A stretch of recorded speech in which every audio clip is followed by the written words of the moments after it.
नमस्कार. आज आपण ऊसाचा रस आणि ऊस याचे आपल्याला कोणते शारीरिक फायदे मिळतात याविषयी जाणून घेणार आहोत.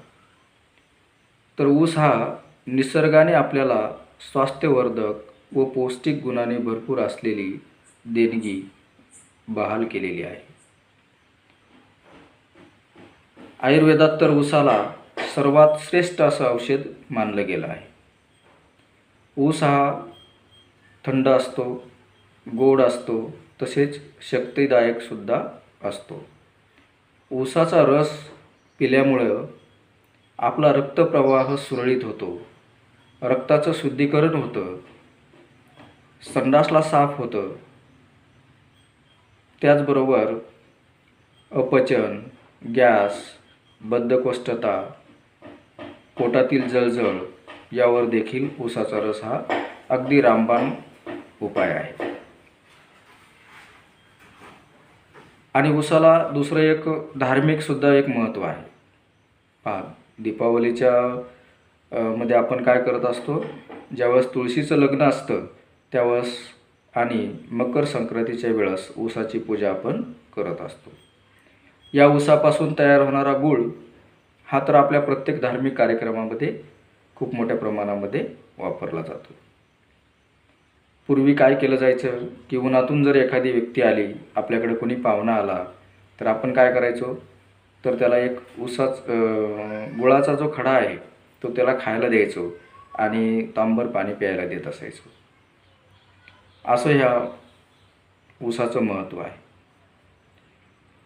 आता ज्या व्यक्तींना पोटामध्ये जळजळ होते, अपचन होतं, बद्धकोष्ठता होते, शौचास साफ होत नाही, अशा लोकांनी ऊसाचा रस घेतला पाहिजे.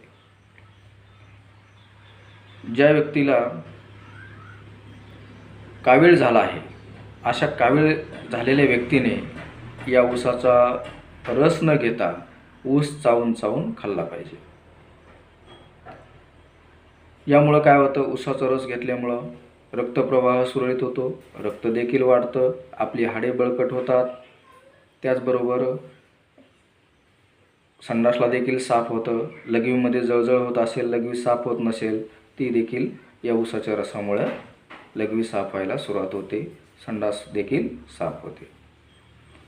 आता आपण जर उन्हातून आलो तर आपण काय केलं पाहिजे, एक ग्लास ऊसाचा रस, त्यामध्ये थोडंसं आल्याचा रस आणि लिंबू रस मिळून जर घेतला तर आपल्याला उन्हाची बाधा होत नाही.